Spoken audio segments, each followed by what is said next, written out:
Hello folks, we're doing a deck inspection and look at that. Look at my floor joist hangers right here. These are not for 2x8s, they're not for 2x6s, these are for 2x4s.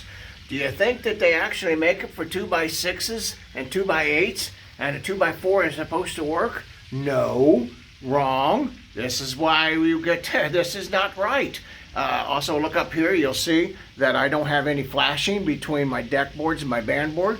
So water could possibly get in there. That's now a new code. These are things to be looking at. This is not right. Oh, you just can't make this stuff. This is crazy stuff. You can't make it up. You can't make it up. I guess we just had that's all the hangers we had in the basket today.